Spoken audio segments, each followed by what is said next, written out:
The Breda is a weird gun, but it's an incredibly exciting and interesting proposition, and I think if you master it, you could dominate. But there's a few caveats. So last week's weapon unlock in BF5 was cool in terms of the animations and visuals, the Panzerbusch. But when it came to its operation, it wasn't all that different from what we already had in the game, the Boys AT.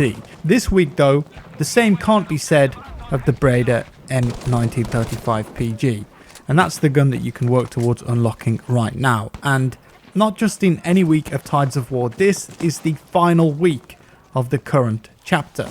Much like with the Panzerbusch last week, we got to play with these two guns at Gamescom, so I already had a feel for how they worked. What makes the Breda interesting though is that by default it's a burst fired gun, which is something that we haven't seen at all in Battlefield 5.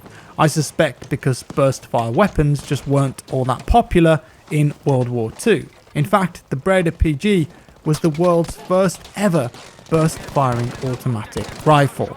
So the Breda itself was developed in the early 1930s by Calveri Cestilio Fioni, the most Italian name ever, and he was the chief engineer at Breda. The gun was a gas-operated rifle that fired a 20-round magazine that was fully detachable, and it was originally tested by the Italian government using 6.5 times 52mm rounds, but they chose not to adopt the rifle. Instead, the gun was offered up for export, with Costa Rica making what would be, by today's standards, a very small order. They ordered only a few hundred models in 1935, but those weapons used 7 times 57mm rounds. And what made the Breda different was its unique firing system. Like I said, it was the world's first burst fire automatic rifle. Earlier versions of the gun were built with the Italian market in mind though, and as such, they were all semi-automatic only. Now normally when you think of a burst rifle you think maybe 3-round burst, but the Breda was locked to 4 rounds. And while the base gun used a 20-round magazine, the gun was also used with 30 and even 50-round versions thanks to a box magazine. The real weapon showed some elements of the Cumming assault rifle style of firearms though, but its rifle caliber and its awkward handling prevented it from really showcasing its full potential in real life. In terms of the history in the war, well, from my research it does seem as though it was used, but very sparingly. During World War II, Italian leader Benito Mussolini was ousted from power and subsequently arrested. A few months later, he was rescued from prison by paratroopers and Waffen-SS commandos, after which he was taken to Germany for a meeting with Hitler. Then Mussolini agreed to set up a new regime called the Italian Social Republic. It was a failed effort, of course, but that state supposedly utilized the Breda rifle. A small history lesson for you there. In terms of commercial success though, well, the gun was incredibly unpopular and unsuccessful, and production ended in 1940. Now, let's get back to the actual rifle in the game, because we all know the real life characteristics of the weapon don't really mean all that much when it comes to a video game. So let's talk stats. The gun has a rate of fire of 423, which actually puts it just below something like the M1A1 carbine. And then it has a single fire or semi-auto mode, and then burst fire. It's got a 20-round magazine with no option to increase it with specializations. The important thing with the Breda in BF5 though is to be accurate. The burst it fires off is pretty tight, but compared to some of the faster firing guns in the game, the second burst you fire is also going to have a noticeable delay, and so if you'll miss, you're probably a goner at close range. However, if you can land solid bursts on people, the Breda is deadly. Trust me, especially if you're landing a couple of headshots in there. And while the burst fire nature of the gun is really the selling point, you can fire it in semi-auto too. And some people will find that they're more effective firing it in this way rather than burst fire. Missing one shot when you're in semi-auto isn't the end of the world, but it does come with its own problems. The main one being that you somewhat nullify the real purpose of the gun, and the M1A1 is just a better choice overall in semi-auto mode. The unique element of this gun is that it's got burst fire, and if you choose to fire it in semi-auto, the question becomes, well, surely there are just better guns in the assault class that are more effective, and like I said, the M1 is one of those.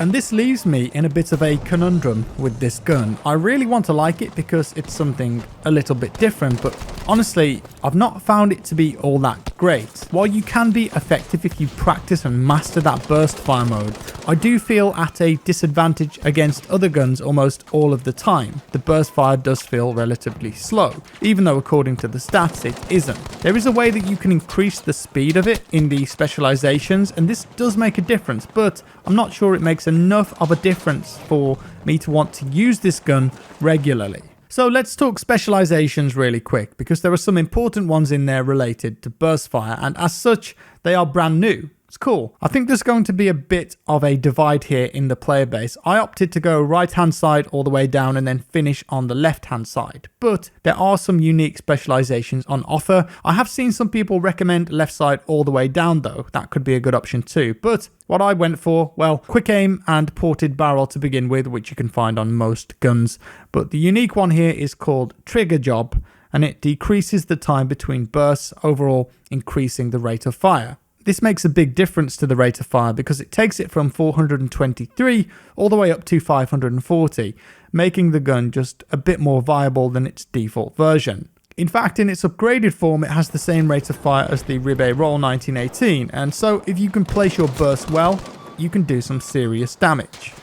Interestingly, there's also another burst fire tweak that you can make in these specs, but you have to choose between them. You can't have them both. The other spec on the left hand tree is called Light Bolt, and this decreases the time between shots within a single burst. It's important to note that this is different than the previous one we talked about. Rather than decreasing the time between actual bursts, this spec reduces the time between the 4 bullets in a single burst, and it means that each burst is sharper and quicker, but you will still have a delay between them. It does increase the rate of fire overall though, just a little bit, from 423 up to 464, so it's not as drastic a jump as with the trigger job specialization, but it's still a much needed improvement. It's up to you to decide what route you go for though.